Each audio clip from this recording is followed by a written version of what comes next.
அடுக்களை வாசம் சேனலுக்கு உங்களை வரவேற்கிறேன்.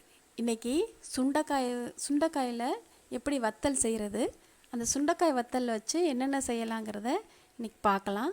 அதுக்கு நான் 1.5 கிலோ சுண்டைக்காய் எடுத்தேன். இது நீங்கள் பிஸ்னஸ் பீப்புள்ஸ் யூஸ் பண்ணுறதா இருந்தாலும் யூஸ் பண்ணலாம். சுண்டைக்காய் வத்தல்லாம் செஞ்சு ரெடி பண்ணி மற்றவங்களுக்கு சேல்ஸ் பண்ணுறதுக்கு கூட நீங்கள் இதை பயன்படுத்திக்கலாம். இப்போ 1.5 கிலோ சுண்டைக்காய் எடுத்தால் கண்டிப்பாக 300 கிராம் அந்த ரேஞ்சில் தான் நமக்கு வத்தல் கிடைக்கும். 1/2 கிலோவுக்கு 100 கிராம் தான் அதுக்கான வத்தல் கிடைக்கும்.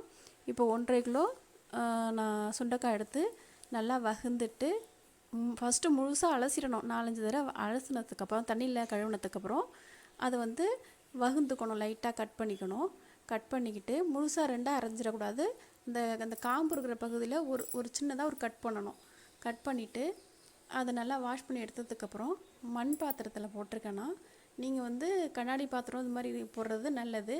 ஏன்னா இது ஒரு மாதிரி புளிச்ச மோர்லாம் போட்டு செய்யக்கூடியது. அதனால் மற்ற பாத்திரத்தில் போட்டால் அது அந்த அலுமினியம் பாத்திரம்லாம் அப்படியே உப்பு பொரிஞ்சிரும். அதெல்லாம் பயன்படுத்தாதீங்க. மோஸ்ட்லி சில்வர் பாத்திரம் இல்லைன்னா கண்ணாடி பாத்திரம், ஜாடி இது மாதிரி பயன்படுத்துங்க. சில்வர் பாத்திரம் ஆப்ஷனல் தான். இது எல்லாம் இல்லைன்னா மட்டும் சில்வர் பாத்திரம் நீங்கள் பயன்படுத்துங்க, எவர் சில்வர். நான் என்ன பண்ணேன்னா அந்த இது இருக்கு இல்லையா சுண்டைக்காய், அது ரொம்ப ஃபுல்லாக மூழ்கிடக்கூடாது. கரெக்டாக அதுக்கு மட்டமாக வர அளவுக்கு மோர் ஊற்றினேன். எப்போ இன்றைக்கி கட் பண்ணேன்னா அன்றைக்கி நைட்டே மோர் ஊற்றி வச்சிடணும். மோர் ஊற்றிட்டு நீங்கள் கட் பண்ணும்போதே காலையில் கட் பண்ணுறீங்களோ மத்தியானம் கட் பண்ணுறீங்களோ அப்போயே மோர் ஊற்றி வச்சுருங்க. அதுக்கு தேவையான உப்பு, ஒரு 1/4 டீஸ்பூன் மஞ்சள் பொடியெல்லாம் போட்டு கலக்கி வச்சுருங்க. நாள் நைட்டு வச்சுருந்தேன். இப்போ மறுநாள் காலையிலையே அந்த தண்ணியையும் காய வச்சேன், அந்த சுண்டைக்காயையும் இந்த மாதிரி காய வச்சுருக்கேன். சுண்டைக்காய் ஒன்று மேலே ஒன்று இல்லாமல் நல்லா பரப்பி விடுற அளவுக்கு பாத்திரம் இருக்கிற மாதிரி பார்த்துக்குங்க. இதுவே இது மூங்கிலில் செய்யப்பட்ட தட்டு ஒன்று இருக்கும். அது தண்ணியெல்லாம் ஃபில்ட்ரு பண்ணிவிடும். அது மாதிரி இருந்தால் இன்னும் பெஸ்ட்டு. அது எனக்கு கிடைக்கல. அதனால் நான் சில்வர் பாத்திரத்தில் போட்டு அதை காய வச்சுருக்கேன். இது நாள் காயிற சுண்டைக்காய். என்ன பண்ணேன்னா 2வது நாள் காய்ஞ்ச சுண்டைக்காயை அதே தண்ணியில் போட்டு நைட்டு ஃபுல்லாக வச்சிடணும். மறுநாள் காலையில் இது மாதிரி காய வச்சுருக்கேன். இது 3வது நாள் காய வச்ச சுண்டைக்காய். மறுபடியும் என்ன பண்ணணும்னா இந்த சுண்டைக்காய் கலர் மாதிரி இருக்குது பாருங்கள். இன்றைக்கி நைட்டு ஃபுல்லாகவும் அதே தண்ணியில் ஊற வச்சுக்கணும். அந்த தண்ணியையும் காய வைக்கணும். அப்போ தான் இந்த கிருமிகளும் வராமல் இருக்கும். அதனால் இன்றைக்கி காய்ஞ்சதுக்கப்புறம் இன்றைக்கி நைட்டு என்ன பண்ணணும்னா ஈவினிங் டயத்தில் இந்த சுண்டைக்காயெல்லாம் அந்த தண்ணியில் போட்டுட்டு மறுபடியும் மறுநாள் காலையில் அந்த தண்ணியிலேருந்து வடிச்சிட்டு எடுத்து காய வைக்கணும். இதே ப்ராசஸை நீங்கள் இந்த தண்ணி சுண்டுற அளவுக்கு செய்யணும். இப்போது அன்றைக்கி ஈவினிங்கே பாருங்கள், அதே தண்ணியில் இந்த சுண்டைக்காயெல்லாம் போட்டுட்டு காய வச்சுருக்கேன். போட்டுட்டு அதை நைட்டு அப்படியே விட்டுறணும். ஓவர் நைட் அதை அதில் உள்ள உப்பெல்லாம் உறிஞ்சிக்கும். அதே மாதிரி அந்த மோரில் எல்லாம் அது உறிஞ்சிட்டு அதோட கசப்புத்தன்மையெல்லாம் குறையிறதுக்கு இது யூஸ்ஃபுல்லாக இருக்கும். இது இருக்கட்டும், மறுநாள் காலையில் பார்க்கலாம். இப்போ 4வது நாள் ஆயிடுச்சு பாருங்கள். தண்ணி சுண்டினதுக்கப்புறம் இது 4வது நாள் நைட்டு காமிக்கிறேன். 4வது நாள் காலையிலே இதே மாதிரி அந்த தண்ணியிலேருந்து வடிச்சிட்டு அந்த தண்ணியெல்லாம் காய வச்சுட்டு இந்த சுண்டைக்காயும் காய வச்சுட்டேன். இது 4வது நாள்.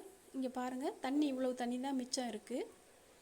5வது நாள் இதே மாதிரி இன்றைக்கி நைட்டு காமிக்கிறேன்னா 5வது நாளும் இது மாதிரி காய வைக்கணும். பகலில் காய வைக்கணும், தண்ணியையும் காய வைக்கணும். சுண்டைக்காயை தண்ணியிலேருந்து எடுத்துட்டு அந்த சுண்டைக்காயையும் காய வைக்கணும்.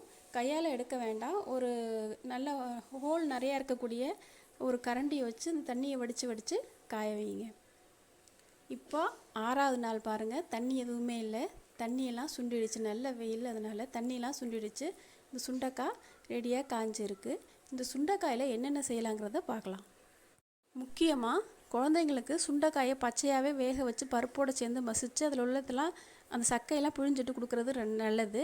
கொஞ்சம் பெரிய பசங்களாக இருந்தால் அந்த சக்கையோடய சாப்பிட்றது இன்னும் நல்ல ஃபைபரு. இந்த சுண்டைக்காயை கொஞ்சோண்டு நெய் ஊற்றி சுண்டைக்காயை வறுத்துட்டு அதோட மிளகு ஜீரகத்தையும் போட்டு வறுத்துட்டு பொடி பண்ணி நல்லா ஃபைன் பவுடராக ஆக்கிட்டு அதில் நெய் கலந்து குழந்தைங்களுக்கு சாப்பாடு போட்டு பிசைஞ்சு கொடுத்தீங்கன்னா ரொம்ப ரொம்ப நல்லது. இதில் மிளகு ஜீரகம் சேர்க்குறதுனால அது ஈஸியாக அதை டைஜஸ்ட் பண்ணிடும். அது மட்டும் இல்லாமல் அதில் உள்ள காரம் எல்லா சுவையும் அதில் வர அளவுக்கு ரொம்ப டேஸ்ட்டாக இருக்கும் இந்த சாப்பாடு. இந்த சாப்பாடு குழந்தைங்களுக்கு கொடுத்தீங்கன்னா வயிற்றில் உள்ள பூச்சி இதெல்லாம் வராமல் இருந்துச்சுன்னா, எனக்கு ஏற்கனவே பூச்சியெல்லாம் இருந்துச்சுன்னா அதெல்லாம் சுத்தமாக அதை சரி பண்ணிடும். அந்தளவுக்கு சுண்டைக்காயில் சத்துக்கள் நிறைஞ்சிருக்கு. அதே மாதிரி வத்த குழம்பு வைக்கும்போது இந்த சுண்டைக்காயை வந்து வெங்காயம் தக்காளி பூண்டெல்லாம் வதக்கினதுக்கப்புறம் இந்த சுண்டைக்காயை போட்டு வதக்கிட்டு அதுக்கப்புறம் எப்போதும் போல் குழம்பு வச்சிங்கன்னா இந்த சுண்டைக்காய் வந்து சூப்பராக இருக்கும் குழம்புல.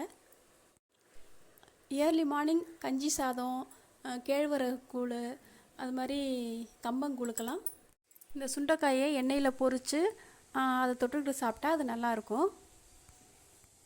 அப்புறம் தீரவே தீராத நெஞ்சு சளி உள்ள குழந்தைங்களுக்கு நான் சொன்ன மாதிரி அந்த சுண்டைக்காயை ஏற்கனவே பொரித்து மிளகு ஜீரகம்லாம் சேர்த்து பொடி பண்ணி சாதத்தில் போட்டு பிசைஞ்சு நெய் ஊற்றி சாதமாக சாப்பிட்றதுக்கு டெய்லி அதில் கொஞ்சம் ஒரு கைப்பிடி அளவு சாப்பிட்டதுக்கப்புறம் வேறு எதுவும் சாப்பிட்டாங்கன்னா கூட பரவாயில்ல, அந்தளவுக்கு எடுத்துக்கிட்டாங்கன்னா அந்த நெஞ்சு சளியெல்லாம் ஃபுல்லாக கரைச்சி வெளியில் கொண்டு வந்துடும். அந்தளவுக்கு சக்தி நிறைந்தது சுண்டைக்காய். சுண்டைக்காயில் விட்டமின் சி சத்து நிறைஞ்சிருக்கு. அதனால் இது வந்து நோய் எதிர்ப்பு சக்திக்கு ரொம்ப ரொம்ப உதவியாக இருக்கும். ஆன்டி ஆக்சிடென்ட்கள்லாம் நிறைந்து காணப்படுது. இந்த சுண்டைக்காய் யார் யாருக்கு நல்லதுன்னா சர்க்கரை வியாதிக்காரங்களுக்கு ரொம்ப ரொம்ப நல்லது. அது மாதிரி பிளட் ப்ரெஷர் அளவை சமன் செய்கிறதுக்கு இந்த சுண்டைக்காயில் உள்ள சத்துக்கள் உதவியாக இருக்கும். இதில் இருக்க கசப்பு சுவை வந்து சர்க்கரை நோயாளிகளுக்கு சர்க்கரையை அதிகரிக்காமல் பார்த்துக்கிறதுக்கு உறுதுணையாக இருக்குது. சுண்டைக்காய் இதயத்துக்கு வலு சேர்த்து இதய தசைகளுக்கு நல்ல வலிமையை கொடுத்து இதயத்தை பாதுகாக்கிறதுக்கு உதவியாக இருக்குது. அதே மாதிரி அதிகமான காய்ச்சல், வைரல் இன்ஃபெக்ஷனால் வரக்கூடிய காய்ச்சல், அதிகமாக இருக்கக்கூடிய காய்ச்சலை குறைக்கிறதுக்கு இந்த சுண்டைக்காய் ரொம்ப உதவுது. இதில் விட்டமின் ஈயும் இருக்குது. அதனால் மற்ற எந்த காய்கறிலையும் அந்தளவுக்கு விட்டமின் ஈ இல்லை, விதைகளில் இருக்கும். ஆனால் வந்து சுண்டைக்காயில் விட்டமின் ஈயும் காணப்படுது, கால்சியம் இருக்குது, புரத சத்து நிறைந்திருக்கு. அதனால் கண்டிப்பாக வாரத்துக்கு 4 தடவையாவது சுண்டைக்காய் எடுத்துக்கிறது நல்லது. இவ்வளோ சத்துக்கள் நிறைந்த சுண்டைக்காயை நம்ம யாரும் மிஸ் பண்ண வேண்டாம். கண்டிப்பாக எல்லோரும் சாப்பிடுங்க. வாரத்துக்கு 4 தடவையாவது நல்லா சமைச்சு சாப்பிடுங்க. இந்த மாதிரி வத்தலாகவும் சாப்பிடலாம், இல்லை பச்சையாகவும் சாப்பிட்லாம். ஏதோ ஒரு வகையில் இதை எடுத்துக்கிட்டு பயனடையலாம். இதை வந்து ஜூஸாகவும் எடுத்து குடிக்கலான்னு சொல்கிறாங்க. நான் அது மாதிரி குடித்ததில்லை. அது மாதிரியும் சாப்பிட்லாம், நிறைய ஹெல்த் பெனிஃபிட் இருக்குங்கிறத சொல்கிறாங்க. எப்படியோ ஒரு வகையில் எல்லோரும் இதை எடுத்து பயனடைங்க. இன்னொரு வீடியோவில் சந்திக்கலாம். தேங்க்யூ.